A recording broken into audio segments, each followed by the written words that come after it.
Znači, dobar dan.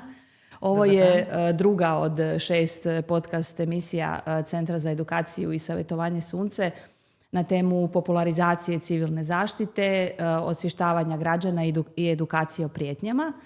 Radi se o projektu Susjed koji zna pomoći. Projekt provodi udruga Centar za edukaciju i savjetovanje Sunce, a financira znači Grad Zagreb, odnosno Gradski ured za mjesnu samoupravu, promet, komunalne poslove, civilnu zaštitu i sigurnost. Bravo. Dugačak i složen naziv. Takva je djelatnost, koliko sam se ja informirala, koliko sam uspjela na mrežnim stranicama grada. Ja sam Željka Gomuzak-Anić, socijalni pedagog. U Suncu sam zadužena za vođenje projekata i strateški razvoj, a danas je s nama doktorica znanosti, gospođa Ivana Krišto, pomoćnica pročelnika za civilnu zaštitu i sigurnost. Dobar vam dan, hvala što ste došli. Evo za početak možda da se sami predstavite našim gledateljima. Evo, dobar dan, hvala na pozivu i hvala što ste zapravo prepoznali ovu temu kao važnu temu za naše društvo koju treba sigurno malo popularizirati i učiniti primamljivijim našim građanima. Čega ste doktorica znanosti? Informacijske znanosti i komunikologija. Kako je doktorica znanosti na mjestu pomoćnice pročelnika za Pa ne znam, ja sam prvo završila kriminalistiku, pa magistrirala informacijske znanosti i komunikologiju, kasnije doktorirala. Valjda tako trebalo biti, ne znam. Tako me put odnio, ja se nisam previše opirala. Kad kažete da vas tako je put odnio, jer to znači neki niz nekih događaja ili se dogodilo neka ključni trenutak i ja sam sad tu i to je to? Pa nije, studirala sam kriminalistiku, uvijek me to nekako područje pomaganja ljudima zanimalo. Kasnije sam se bavila i zaštitom na radu, radila u državnom inspektoratu i onda sam kasnije završila u gradu, zapravo u jednom području koje mi je bilo u potpunosti novo, ali nekako sam se našla tu i dobro se osjećam i mislim da radimo dobre stvari. Znači bio je neki unutrašnji poziv ili poriv, neka unutrašnja motivacija da se bavite civilnom zaštitom i sigurnošću? Pa mislim da općenito bilo koje zanimanje koje uključuje pomaganje ljudima traži tu neki unutarnju energiju koja vas vuče da radite te neke stvari. Mislim da to ne ide jedno bez drugoga. Razumijem. U smislu nije zanimanje, samo zanimanje za plaću. Je istina i to se posebno zapravo vidi kad se događaji radi kojih postojimo, kada treba pomoći ljudima, kada treba ostati izvan radnog vremena, kada treba i slušati i tužne i teške priče i žrtvovati sebe i u konačnici svoju obitelj. Bez takve neke ispravne motivacije to bi bilo jako teško. Da, neke humanosti, altruizma i ljubavi prema čovjeku u stvari. Je istina. Jasno, to su neki vaši pokretači, ako vas dobro čujem. Pa vjerujem da je tako većini operativaca i vatrogascima i policiji i djelatnicima Crvenog križa, hitne, da svi oni imaju u sebi zapravo taj neki korijen koji ih vuče da dobro rade svoj posao. A zaista dobro rade svoj posao. Da, ja sam koliko sam se bavila pripremajući se za naše emisije i općenito mi smo se upoznale u stvari na Danu civilne zaštite. I ja sam pomislila, o Bože, kakva sposobna ženska osoba onako u uniformi. Evo, to mi je bilo wow. Drago mi da ste ženska osoba, ne bi sad voljela zvučati da imam predrasude, ali obično nekako te civilna zaštita, pa vojska, pa vatrogasci, nekako je više rezervirano za muški spol. Pa možda to je ovako nekako, se percipira to područje kao tako, ali sam u pravilu okružena uglavnom muškim kolegama. Da, primijetila sam. I super surađujem s njima. Mislim da nije presudno da je na nekoj rukovodećoj poziciji muška ili ženska osoba, nego da je zapravo tu ključan tim. A imam dobar tim, stvarno imamo dobar tim, ne samo na razini grada, u sektoru, nego zapravo svim sastavnicama s kojima surađujem, počevši od vatrogasaca nadalje. Imamo jako dobru suradnju, tako da to što sam ja žensko mislim da je stvarno nebitno. Da, jako ste dobro organizirani, ali vratit ćemo se na to. Koje onda osobine u stvari bi trebala imati osoba na vašoj poziciji, koje su ključne? Pretpostavljam organizacijske vještine sigurno, komunikacija. Mislim da bi na prvom mjestu bile organizacijske vještine, komunikacija, smirenost, poznavanje sudionika, zapravo ključnih ljudi na terenu, jer mi unatoč svim brojnim planovima i pripremama uvijek tu ima jedna doza improvizacije, ne možemo predvidjeti sve događaje, okolnosti s kojima ćemo se suočiti i onda je tu jako važno znat nekoga, mi koliko god imamo, onda na kraju uvijek ispadne, zovem ovoga privatno jer znam da on to zna. Tako da mislim da je to, i ne pričam samo na razini grada, i na razini Hrvatske, ljudi koji se bave ovim područjem pa i šire. Mislim da je to izuzetno važno. Razumijem. Govorite u stvari o mreži ljudi koji su umreženi da bi u određenom trenutku reagirali kad je potrebno iz unutrašnjih intrinzičkih razloga altruizma i humanosti. Ja se sjećam, na poslijediplomskom nam jedan profesor rekao, sve što ćete ovdje naučiti od organizacije pa nadalje je manje bitno ono što je temelj svega, networking. I to je tako. Održavanje odnosa, razmjena iskustva, ideja, svako se s nečim suočio, naučiti od nekog drugog pa biti spreman kad se mi s tim suočio, mislim da je to presudno. Jasno. Na koji način vi recimo u svom svakodnevnom radu njegujete taj networking? Mi se puno i osim ovog službenog dijela gdje mi recimo na većini planskih dokumenata mi surađujemo sa našim, da kažem, partnerima, dionicima, kako god ih nazvali u sustavu. Oni, šaljemo im naše dokumente, oni daju svoj doprinos, oni nama šalju svoje neke operativne planove. Od samog planiranja proračuna, ideje za iduću godinu, šta bi mogli raditi, šta kome treba u sustavu da bi bio operativni, da bi bio učinkovitiji na terenu. Tako da je to zapravo suradnja na dnevnoj bazi. Od priprema vježba, od izrade nekih kreativnih materijala. To je to onako daily business nama, najnormalnija stvar. Nije to nešto, trebali bi se vidjeti stvarno, jer sve više prepoznajemo to. Prije to bilo držali su se vatrogasci, svako nekako. Sada smo stvarno svjesni koliko je to jedna sveobuhvatna, široka priča koja da bi dobila punu snagu traži i znanja i vještine i iskustva svih, ne samo operativaca. I vas kao udruga građana. Mi postojimo radi građana, ali mi ne možemo biti funkcionalni bez građana. Tako da je jako važno da na svakom tom dijelu imamo dobre odnose, njegujemo te odnose, razvijemo i dalje. Na koji način ne možete biti funkcionalni bez građana? Kako su građani vam u fokusu? Na koji način? Sam sustav civilne zaštite postoji da bi zaštitio građane, imovinu i okoliš. Međutim, ako naši građani s jedne strane ne prepoznaju nas i ono što radimo, one inpute koje im dajemo, počevši od onih baznih stvari kako se ponašati u određenoj situaciji, ne poštuju takve upute, onda ta cijela priča zapravo nema previše smisla. Da. Ako nemamo odnosno ako imamo otpor sa druge strane. Da, slažem se. Mi smo isto radeći na ovoj temi i prije, znači Centar za edukaciju i savjetovanje Sunceb, smo istraživali potrebe građana Trešnjevke pa vezano za krizne situacije i primijetili smo da građani nevoljko pričaju uopće o krizama. A sa druge strane, unazad 5 godina svjedočimo svakakvim kriznim situacijama. S druge strane, isto tako su neinformirani. Postoje i brošure, i leci, i informacije, i na e-građani, i na stranicama gradske samouprave.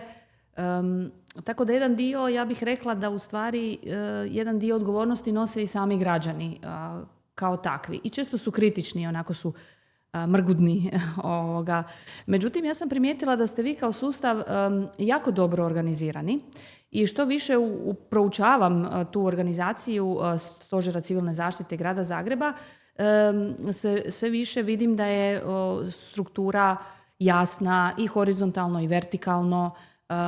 Čak u nekim situacijama i kao vojska ste organizirani, ako sam dobro sad razumjela, pa možda da nam samo malo opišete kako u stvari izgleda stožer, kako to funkcionira, kako se aktivira, na koji način su svi uključeni. Prvo hvala što ste istaknuli da prepoznajete da smo organizirani, jer puno se radi na tome. Složila bi se s vama da građani, mislim da nama generalno kao društvu sve više nedostaje te neke i osobne odgovornosti i šire društvene odgovornosti, ali da istovremeno imamo te neke, ne znam kako bih nazvala, otočiće, bljeskove nade, počevši od mladeži koja je uključena u rad u vatrogasce, od mladeži Crvenog križa. Evo, to kad imamo ovaj protokol, idemo na njihova događanja. Stvarno je fantastično vidjeti kad se kupi 600-700 klinaca koji su godinu dana uvježbavali se za neko vatrogasno natjecanje, koji to rade toliko srčano i predano. Ovi klinci što se natječu za pružanje prve pomoći u Crvenom križu, ima potencijala da dižemo tu svijest i odgovornost građana, ali da je nedostaje. Mislim da je nama kao društvu neko koji to povjerenje u institucije nedostaje. Evo, nedavno smo imali neki sastanak s predstavnicima, delegacija je bila iz Helsinkija i tako smo nešto pričali o sigurnosti, kad oni daju neku upute građanima. Kod njih i to se ne propituje, to je tako, to se provodi. Mi imamo tu neku tendenciju, pa možda to nije baš tako, a to je zapravo izuzetno važno kad se nešto desi, onda bude masa izvora neprovjerenih informacija, da ljudi slušaju relevantne izvore informacije, da se drže tih uputa. Ali da se vratim na pitanje. Zato sam vas baš i pitala vezano za organizaciju, jer možda da malo vratimo ljudima povjerenje. Ja ne znam što bismo, ako nećemo slušati Stožer civilne zaštite, kako ćemo se sami snaći? U stvari je to nemoguće. Evo, imali smo i potres. Da, to je nemoguće. Dakle, naprosto i ovo je ideja da u stvari dođete i da vas ljudi i vide, da ste simpatični, ugodni. Ja sam vas vidjela na terenu, da ste vrlo sposobni. Evo, dakle, nije sad da vas hvalim, nego samo želim vratiti povjerenje građana u Stožer grada Zagreba civilne zaštite i da to nema nikakve veze niti sa, znači da to nisu neke teme političke, i da je to jednostavno stvarno sustav koji pomaže građanima i da je to zato važno. Postojimo, da. Evo. Pa, sam sustav se sastoji, znači, od temeljnih operativnih snaga, vatrogasci, policija, gradsko društvo, odnosno Hrvatski crveni križ, HGSS. Imamo te opće i specijalističke postrojbe civilne zaštite. Imamo Stožer civilne zaštite grada Zagreba kao neko vrhovno tijelo koje donosi odluke i u kojem sjede predstavnici između ostalog i operativnih snaga gradskih upravnih tijela i koje temeljem informacija koje prikupljaju na terenu donose određene odluke koje se onda zapravo trebaju implementirati na terenu. Međutim, kao što sam već spomenula, jako su nam bitne brojne udruge građana koji imaju svoje specifična znanja i vještine koje doprinose sustavu. Tu su i pravne osobe od interesa za sustav civilne zaštite. Znači, tvrtke koje nemaju veze sa civilnom zaštitom, ali imaju neku operativu, neko ljudstvo koje nam udatu, neku recimo tešku mehanizaciju, koje nam u određenom trenutku može pomoći. Primjerice, kad je bio potres, recimo Zagrebački holding možda u nekom trenutku nije imao dovoljno snažnu mehanizaciju da nešto odradi, onda mi prepoznajemo tvrtke koje imaju takve kapacitete, one rade svoje operativne planove i točno znaju u kojem trenutku se oni i s čime uključuju u, ovisno velim ponovno o situaciji. Vrlo jasno se zna ko ima koju ulogu u sustavu, ko ima koju odgovornost i zbog toga su nam jako bitne vježbe.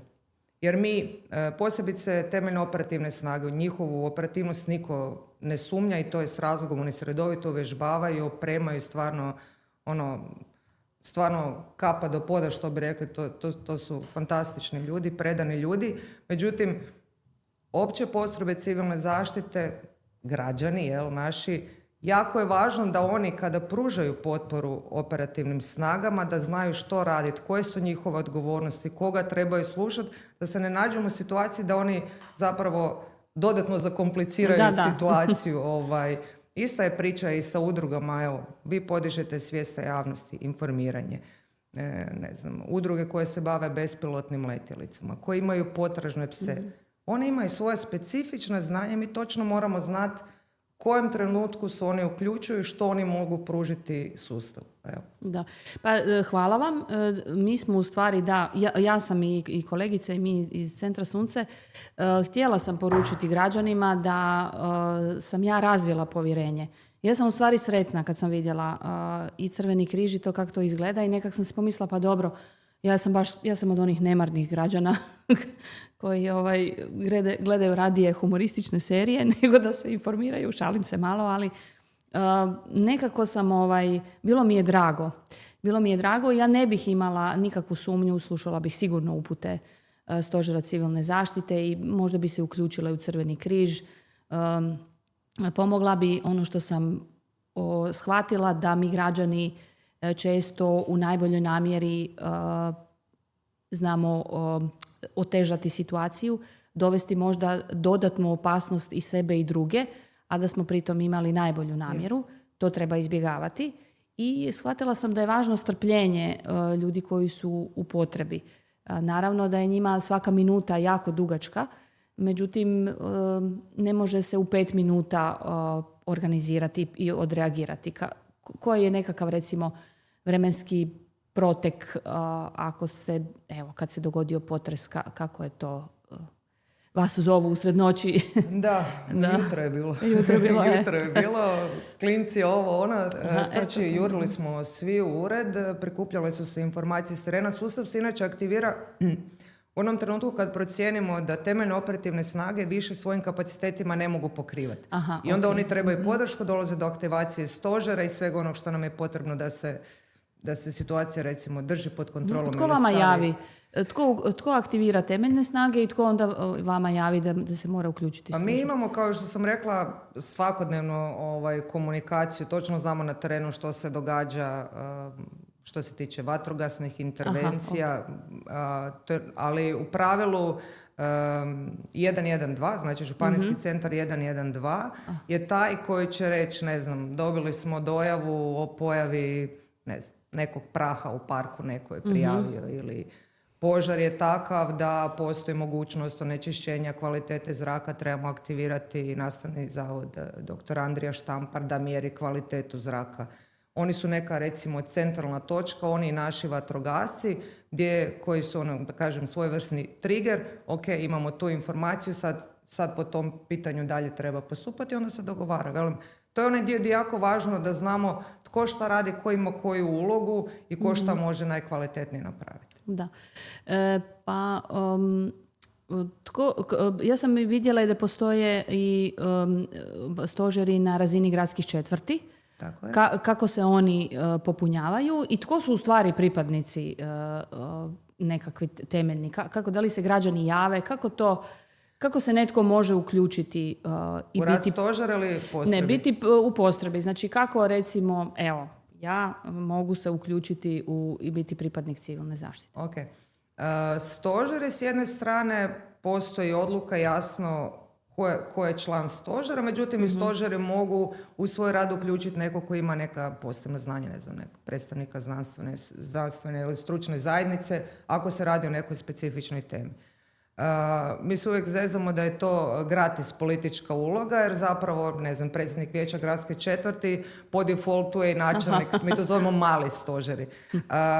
Zagreb je ogroman grad i svaka gradska četvrt je zapravo ekvivalent gradu negdje dalje u Hrvatskoj, tako da osim tog velikog stožera, ti mali stožeri su svojevrsni kanali za prikupljanje informacije, oni ne donose odluke, međutim prikupljaju odluke koje komuniciraju sa zapovjednicima općih postrojbi, potrebe, evo recimo sad kad je bila Oluja, možda će tako, ova zadnja Oluja, prije mjesec dana, kada smo aktivirali i mobilizirali postrojbe civilne zaštite samo određenim gradskim četvrtima gdje je postojala potreba za tim.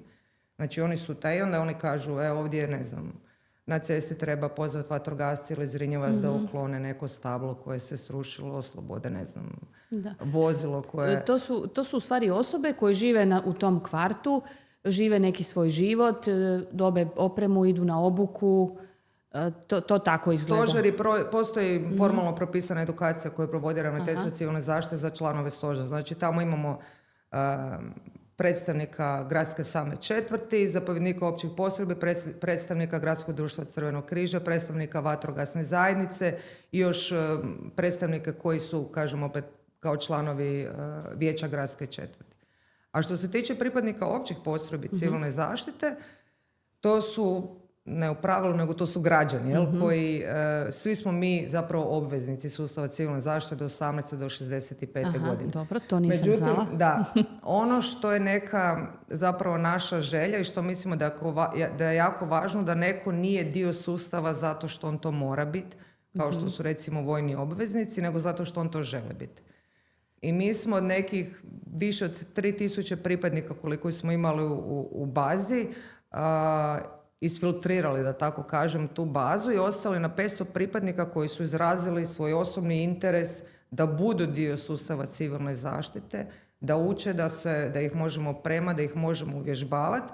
I nekako gledamo da po gradskoj četvrti bude dovoljan broj pripadnika, da znamo u svakom trenutku da, sad ću reći, 50 pripadnika u gradskoj četvrti Sesvete je u stalnoj komunikaciji sa svojim zamjenikom zapovjednika postrojbi, zapovjednikom, on sa nama, ima i svoje WhatsApp grupe, danas stvarno ima različitih kanala komunikacije i znamo imenom i prezimenom koja je ta osoba, koje su njezina znanja i vještine, da ako je potrebno se aktivira. Da je možda manji broj, ali su bolje opremljeni, bolje obučeni, izučeni i odgovorni i spremni u tom smislu, jer su onda pouzdaniji za odgovor nego veći broj ljudi koji iz nekog razloga se ni ne pojave. Što moraju biti. Zato što moraju biti, jasno. Da. To sam primijetila kod Crvenog križa. Uvijek je ta unutrašnja neka motivacija i odgovornost i ustrajnost dosta važna kao neka osobina. Ja mislim da je ta odgovornost možda čak često se ide s tom nekom krivom pretpostavkom da pripadnici civilne zaštite trebaju biti u super formi. I to sam vas htjela pitati. Moraju li biti mišićavi? To zaista nije tako. Jer stvarno vjerujem da svako na određeni način, neko je možda fizički spremni pa će moći pomoć, do hitne pomoći nositi nosilo sa ozlijeđenom osobom. Neko će moći dijeliti hranu. Neko možda ima super organizacijske vještine pa će moći nešto koordinirati. Ali ta motivacija i volja da se pomogne, da se ponaša u skladu s uputama i odgovorno, da se ne zaletavaju toj želji. Mi često u želji, namjeri, sami ste rekli da napravimo nešto dobro, napravimo grešku. Jako je bitno da je sustav organiziran, da se zna ko šta radi. Mislim da je to sigurno puno važnije nego fizička spremnost. Naravno da ima težih poslova za koje je potrebna fizička spremnost, ali ima puno onih koji to ne traže. Jasno, znači ljudi koji osjećaju ljubav prema čovjeku, želju za doprinosom zajednici, da bi pomogli. S druge strane, to su i korisna znanja i vještine, ja bih rekla. Od pružanja prve pomoći, korištenja radio veza, podizanja šatora, ali mislim da je taj osjećaj da radiš nešto čime možeš nekome pomoći, daj Bože da to ne bude potrebno, ali da je to jedan dobar i zdrav osjećaj koji nam je svima potreban. Ne mogu uopće zamisliti nekog ko bi rekao da to nije dobar osjećaj nekome pomoći. Da. Sigurno da je. Vi ste osjetili taj dobar osjećaj. Da. I tako, iz dobrog osjećaja pozivate ljude da se jave. Da li je poziv otvoren? Znači, mogu li se ljudi koji su, tako, osjećaju potrebu doprinijeti zajednici, odgovorni su i ustrajni? Ja sam vidjela na mrežnoj stranici postoji mail ili kako se treba prijaviti? Koji su neki formalni koraci? Formalni korak, postoji taj jedan prijavni obrazac kojim se prijavite na email adresu civilna.zaštita@zagreb.hr. Možete telefonski nas nazvat, dobiti upute, sve je stvarno na webu, dođete kod nas na razgovor, vidimo koji su vaši interesi, koje kapacitete, ideje imate. Sigurno da ima ljudi koji dođu sa, super informatičar čovjek. Odlično, desi se nešto, padnu sustavi, veze i slično. Da, baš je koristan. Imati nekoga ko je koristan s takvim, recimo, znanjem. Tako da nije to nikakva komplicirana procedura, niti je to angažman koji oduzima puno vremena. Da, to sam vas htjela pitati. Nisu to ni česte edukacije, niti osoba. Normalno da nekad postoje objektivni razlozi zašto se neko ne može odazvati na edukaciju i na vježbu. Što ne znači da u nekom trenutku on nama neće biti na raspolaganju kada je potrebno. Da. A recimo ako je osoba aktivirana, onda izostane sa svog redovnog posla, kako to je regulirano? Zedamo se, dobije ispričnicu. Mobiliziramo kad je... provodi se formalna mobilizacija i čak i poslodavac u datom momentu, ovisi koliko traje mobilizacija, ima pravo na naknadu troška što je ta osoba izostala sa svojeg radnog mjesta. Znači osoba dobije normalno svoju plaću. Da. To neće mu se ništa dogoditi, razumijem. Neće biti u minusu niti u šteti i ne mora znači imati fizičke predispozicije, nego unutrašnju u stvari motivaciju. Sad, ljudi nekad možda ih ponese, ali onda posustanu, nešto se dogodi, uplaše se možda i pogreške. Što ako pripadnik civilne zaštite nešto pogriješi, učini nešto što nije pomoglo nego odmoglo? Pa mislim, ljudi smo, griješimo, ali zato je jako važno da su upoznati s onim što smiju raditi, na koji način pravilno raditi. Prvi korak je sigurno sigurnost tog samog pripadnika, operativca ili pripadnika opće postrojbe. Njega kao takvog. Tako je. Razumijem. Ne može raditi nešto čime će ugroziti sebe i da sluša jasno upute. Uvijek je bolje ako nisi siguran što napraviti, pitati neko. Jer neko je siguran na terenu ko zna koji je ispravan put. U stvari mi želite reći da za svaku situaciju pripadnik civilne zaštite dobije jasnu uputu što mu je činiti i ima podršku. Tako je. Ovako nekako iz vašeg iskustva, što ljudi najčešće pogrešno misle o civilnoj zaštiti? Kako nekako to komentiraju? Osim nepovjerenja, dobro, to nam je zajedničko. Pa mislim da je taj ostao neki mentalitet iz davnih nekih vremena. Sad smo malo modernizirali tu opremu i zapravo bilo poprilično, rekla bi, čak i zabavno oduševljenje pripadnika u odnosu na prethodnu opremu koju su imali, kao kako sad to super izgleda. I stvarno kad se vidi ljude na terenu toj jednoj opremi, kad vidiš, sad će to možda zvučati bahato, koliko je malo potrebno da ljudi da budu zadovoljni. To je možda neki, recimo, pomak bio prema modernizaciji, digitalizacija samog sustava, slanje poruka o mobilizaciji koje su prije išla redovitom poštom. Sada imamo tu komunikaciju putem same aplikacije koje koristimo, SMS-a, e-maila. Međutim, tu je opet velik raspon životne dobi pripadnika. Nisu svi skloni niti komunikaciji putem maila, niti Whatsappa i slično. Tako da tu moramo isto biti oprezni da sve skupine obuhvatimo. Da, vidjela sam da imaju kartice, neke identifikacijske, da ste jako digitalizirali funkcioniranje. Da, to nam je jako važno da budemo brži na terenu. Neko je došao, čitamo ga, kasnije znamo koliko je on vremena bio na terenu. U krajnjoj liniji ti ljudi kad su na terenu moraju biti osigurani. To je jako važno. Ako se nekome nešto desi, da su pokriveni osiguranjem. Da. Kako biste pozvali mlade ljude da se uključe? To je... Možda kažu doma mladu djecu, pa je teško, ja? Pa je teško. Ja sam uvjerena da su mladi altruistični i da osjećaju poziv za pomoć i zajednici. Pitanje je samo da li sustave prepoznaju kao mjesto gdje mislim da ste rekli ključnu stvar. Ja isto vjerujem da ima puno mladih, možda čak i oni koji nisu pripadnici neke skupine, oni najčešće, oni koji imaju izraženo sebi tu osobnost, idu ili u Crveni križ ili u vatrogasce. Civilnoj zaštiti nedostaje taj segment, radimo na tome, da pače sad smo grad je uložio u istraživanje kojim ćemo zapravo ispitivati mišljenje građana u sustavu civilne zaštite, što je to što mu nedostaje, a da bi privukao ljude, jer sigurno ove mlade skupine, evo recimo, zanimljivo je sad obvezno služenje vojnog roka. Očekivalo se da će puno više biti oni koji će na priziv savjesti, čime bi pripali zapravo nama, odnosno imali bi to civilno služenje vojnog roka. Međutim, zapravo se pokazalo da klinci nisu u takvom tolikom postotku odbili služenje vojnog roka u onoj svojoj inicijalnoj formi. Tako da mislim da je jako važno imati zaseban pristup za različite skupine. Mi kontinuirano radimo edukaciju od onih najmlađih dobnih skupina, znači vrtića, osnovne, srednje škole. I ja mogu govoriti kao majka, tinejdžer, kad im nešto to priča, mama dosadna si, više znamo. Ali mislim da oni nekako generalno, ti mladi, recimo 18+, nemaju potrebu nečemu pripadati.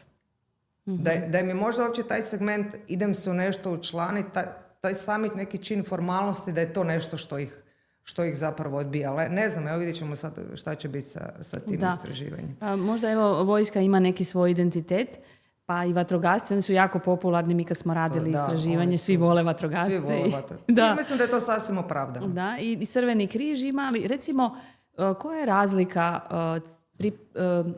civilne zaštite u odnosu na recimo vojsku ili Crveni križ ili vatrogasce? Znači, kako se pripadnik civilne zaštite razlikuje od vatrogasca, vojnika, pripadnika Crvenog križa? Dobro, u smislu... vojsku bi stavilo jedan sasvim drugačiji dio, ne samo vezano za oružje koje nosi. Vatrogasci su svaki dan na terenu. Stalno su prisutni, to je operativna služba, isto koji i Crveni križ.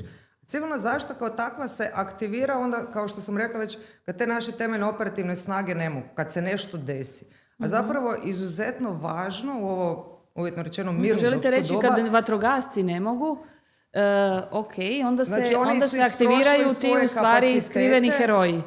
Pripadnici civilne zaštite su skriveni heroji koji pomažu vatrogascima i Crvenom križu. To mi želite reći. Kužim. Ali ne u njihovim specijalističnim, nego kao svojevrsna pomoć na terenu. Jasne. Primjerice, vatrogasci su ispilali neko drvo koje se srušilo. Ovi će ga možda moći pomaknuti. Lišće, neke manje zahtjevne poslove kojima neće ugrožavati sebe. Jasno, koji su isto jako bitni. Tako je, da. Da, razumijem. Da, shvaćam, kužim. Znači, pripadnik civilne zaštite, baš tako, je skriveni heroj. To mislim da je... To sam počela pričati da u ovo mirnodopsko doba, dok se ništa ne događa, nekako to mi svi, vjerojatno ste i sami to prošli. Od potresa, oluje, sad je frka ovo ono i onda sve to nekako padne u zaborav. A zapravo to doba je jako važno za edukaciju, za prevenciju, za učenje, za opremanje, za uvježbavanje, da bi kada nam se opet nešto desi, a nažalost živimo u vremenu kada smo stalno izloženi nečemu, bili spremni. Ja razumijem. Znači, pripadnik civilne zaštite je, kako kaže Dobriša Cesarić, mala kaplja koja se pomaže tkati, jel? Da, skriveni heroj. Jako bitan segment sustava. Razumijem. Jer u stvari... Posebno zato što su to građani, onda imamo i tu kategoriju posebno povjerenika koju mi nazivamo kolokvijalno oči i uši na terenu. To su građani koji u svojoj zgradi trebaju prepoznat osobu koja ima, neke poteškoće. Tako, ne može sići ni stepenice. Tako, jasno. Oni su nam recimo jako važni. Sad planiramo malo intenzivirati aktivnosti vezane da privučemo ljude da budu povjerenici. Ne možemo mi znati sve gdje se neko nalazi. Tako da mislim da su to... A to su naši građani. Mi postojimo radi njih i kao što sam rekla, sustav bez njih ne može funkcionirati. Razumijem. Pripadnik civilne zaštite je na mikrorazini zgrade, ulice i kvarta u stvari presudna, ključna figura. Da. Mislim da ste to dobro saželi, da. Da, moram priznati, evo i ja sam to danas naučila, tako da baš mi je drago da smo popričali. Ja sam isto tako to razmišljala, pa šta sad ti ljudi rade i tako, ali evo kažem, to su skriveni heroji, sad sam ih tako nazvala, to mi se sviđa, pa sam to 3 puta ponovila. Evo, pričale smo i na početku, pa moram vas pitati za skloništa. Evo da nam taj dio objasnite. Da, to je vječna tema i tu smo zabrinuti, ajmo reći, koji jesmo. Znači, kakva nam je situacija sa skloništima? U nekim zgradama postoje skloništa, koristili smo ih, nažalost, za vrijeme Domovinskog rata, mi neki u Zagrebu. Evo da nam objasnite što se događa sa skloništima. Situacija je nedefinirana, rekla bi tako. Od 2015. godine donošenjem novog zakona o sustavu civilne zaštite, podzakonski akti koji su uređivali to područje su stavljeni van snage. Što znači da ne postoje propisi kojima je regulirano niti izgradnja skloništa, niti održavanje skloništa.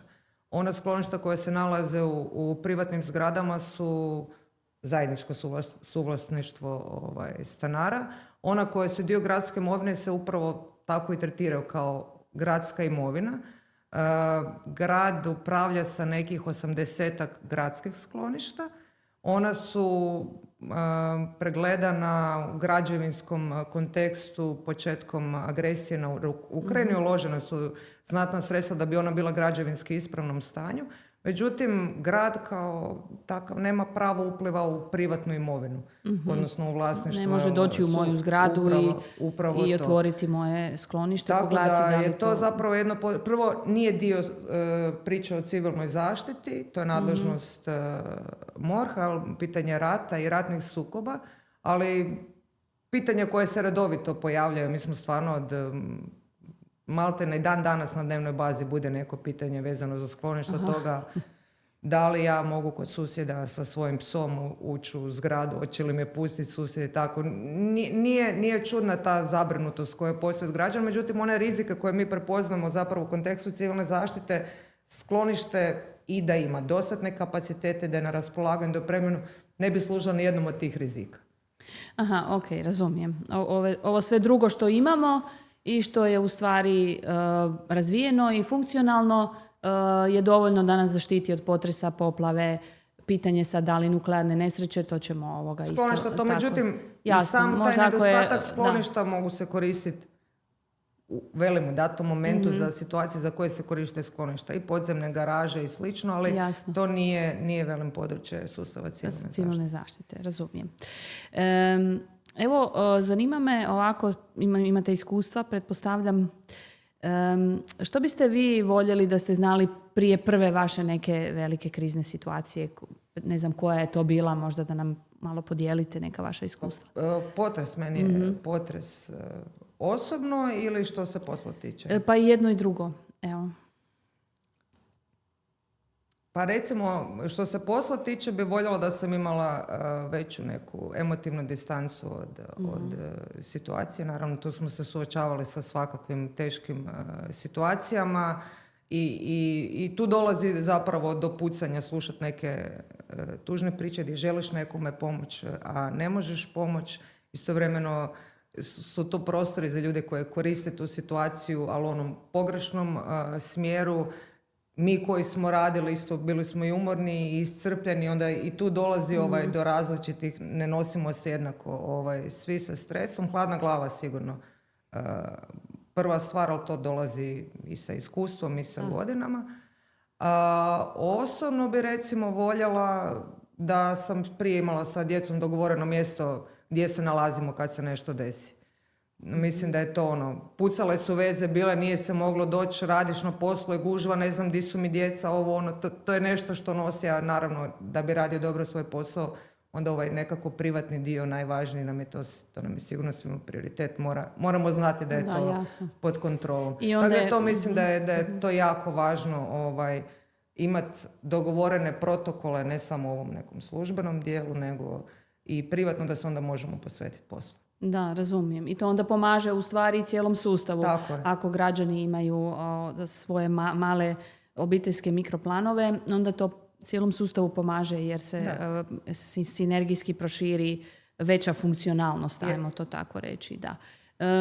Da li ste jeste li se prestrašili kad se to dogodilo, aktiviralo, sad to je to, jel? Dogodio se potres pa je stožer aktiviran. Da li ste se malo prestrašili, zabrinuli? Je li neke ljude uhvatila panika? Su li vas reakcije nekih ljudi iznenadile?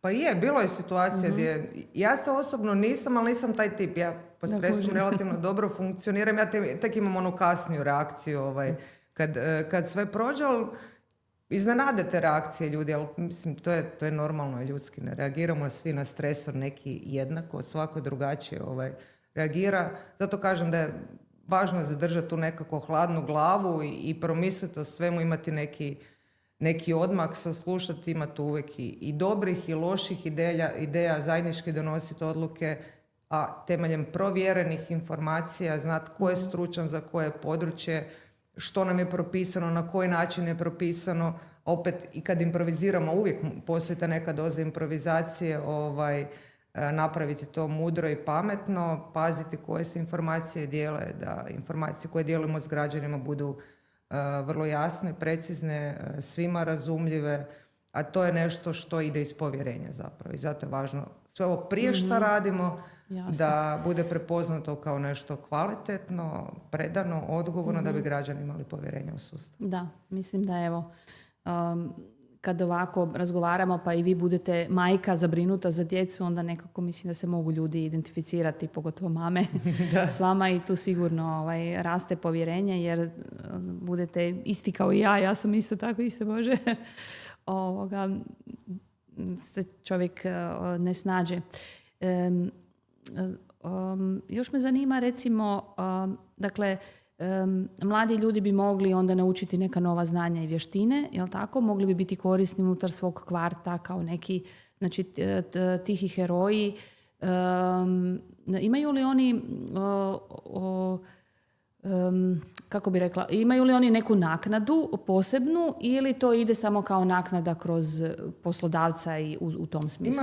Postoji, mi smo inače naknada propisana na razini države. Mi smo prošle godine na razini grada, gradska skupština je donijela odluku gdje smo povećali zapravo tu satnicu i smanjili broj sati koje je potrebno odraditi, da nisu to, da se razumijemo, neke naknade od kojih će se neko obogatiti, ali smo zapravo htjeli simbolično pokazati da cijenimo taj trud i vrijeme koji su ljudi uložili, pa im se barem na taj način odužiti. Isto tako smo uveli fond nagrada za one koje su najodaniji, da tako kažem, sustavu, odazivaju se na sve vježbe, pa su tu članarine u gradskoj knjižnici grada Zagreba, karte za kazalište i slično. Super.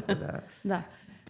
Treba naći način zapravo da ljude, možda nije ispravno reći, možda zapravo mislim da je pogrešno reći da ih se motivira na taj način, jer mislim da to ne smije biti ključno, ali da im se na neki način oduži.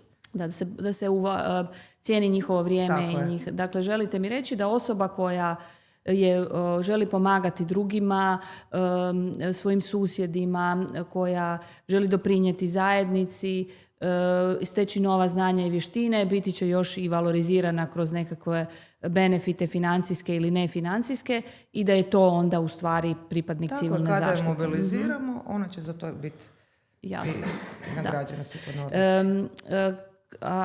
Ako kažem da u stvari građani kada se dobro pripreme, da se smanjuje i osjećaj i nesigurnosti i tjeskobe, jesam li ja onda to ispravno tako zaključila? Dakle, da li je informiranost nekakav put za današnje vrijeme? Pa mislim da ste to odlično zaključili. Neznanje mislim da je općenito glavni uzrok straha, odnosno s druge strane informiranost, znanje o pravilnom postupanju u određenoj situaciji, sigurno nešto što čovjeku daje tu neku smirenost, hladnoću u glavi i samim time smanjuje strah od onog što bi se moglo desiti. Ako znamo kako postupati. Tako, i već danas možemo otvoriti mrežnu stranicu civilne zaštite grada Zagreba, tamo su brošure i leci. Da ne radimo bez veze. I o nuklearnim nesrećama i o potresu, sve sam to pročitala. Jako je korisno. Ono što sam primijetila da je preporuka, naravno, za obiteljski krizni plan gdje ćemo se naći ako ne rade nikakve komunikacije i što treba staviti u neku kriznu torbu. Jel?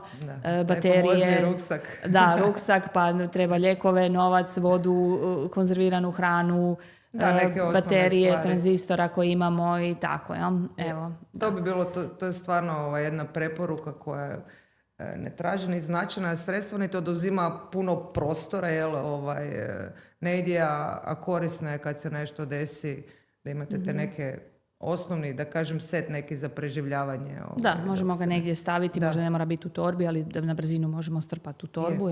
Je jako važna stvar. Da. Postoje li situacije u kojima baš moramo istrčati iz stana i ne možemo ništa uzeti? Pa sigurno da postoje, ne znam, eksplozija ili nešto, ne vjerujem da je to situacija u kojoj ćete razmišljati šta da uzeti. uzmem bateriju. Da, u pravilu postoje, samo tu uvijek treba pokušati ostati smiren koliko god je to moguće. Jasno. I sigurno teško nekada, posebno ako nismo sami, ako pritom brinemo o nekom za koga odgovaramo, ali uvijek ta nekako smirenost je jako važna. Onda ćemo najmanje pogrešaka. Da, ako nam se i to dogodi, dalje možemo imati vjeru da će doći da će se aktivirati stožer civilne zaštite i da će nam netko doći u pomoć. Pa čak ponovit ću još jednom, mislim da to ne mogu dovoljno hvaliti, ali vjerujem da građani to prepoznaju, da mi stvarno imamo te temeljne operativne snage, pa mislim, to je svakodnevno i po medijima i svuda, vatrogasci, HGSS, Crveni križ, policija, to su stvarno ljudi koji predano i odgovorno rade svoj posao, koji se usavršavaju u svom poslu i koji su na raspolaganju građanima onako s jednom ogromnom dozom nesebičnosti koja, evo, u meni može izazvati samo divljenje. Jasne. Ne znam da li građani to dovoljno prepoznaju, to je tako. Da. Što biste ovako za kraj poručili našim građanima, da bude neka vaša završna poruka za ovaj podcast, ne za uvijek? Evo, poručila bih da, mislim da sam to rekla u jednom dijelu, da mi tu jesmo radi njih, ali da sve ono što radimo i pripremamo bez suradnje s njima nema smisla. Ako mi kreiramo sustav čiji krajnji korisnik odbija suradnju, ne želi slušati od onih nekih osnovnih stvari, onda se zapravo nekako smo u koliziji, što nije dobro. Trebaju vjerovati sustavu, sustav je dobar, sustav je kvalitetan, ima kvalitetne ljude, razvija se, teži ka modernizaciji, napravljeni su iskoraci, oni se možda nisu toliko vidljivi u prostoru, možda mi imamo tu neku averziju prema svemu što je dio sustava, ali sustav je kvalitetan i dajte nam priliku. Ja uopće ne sumnjam kada se nešto desi, da i neko ko nije dio bilo kakve organizacije će uskočiti pomoć, ali je tu jako važno da ta pomoć bude organizirana, da ne bude na kraju više štete nego koristi. Znači, slušajte upute, informirajte se, ako imate barem malo volje, nekih znanja i vještine, priključite se sustavu, sigurno imate neki skill, neku vještinu koja može doprinijeti da svi mi budemo sigurni kao društvo. Da, ja se s vama slažem. Ja sam bila jedna od izrazito nepovjerljivih građana, općenito. Tako da, ali sam se uvjerila, evo ja bih željela s time možda i završiti, ja osobno sam se uvjerila da je sustav dobar, da su ljudi organizirani, opremljeni, sposobni i nemam nikakav problem, dapače, ja sam sve brošure pročitala, mi smo napravili obiteljski plan i ja se osjećam opuštenije i ugodnije zbog toga što sam poslušala savjete civilne zaštite. Puno vam hvala. Hvala vama. Evo, meni je drago da ste vi u toj upravljačkoj strukturi civilne zaštite, pa nekak mi je lakše. Ako bude trebalo, ja ću sa punim povjerenjem i bosa istrčati iz zgrade, znajući da će netko doći. Želim vam puno uspjeha u daljem radu i evo, hvala vama na pozivu i što ovu temu stavljate u javnost.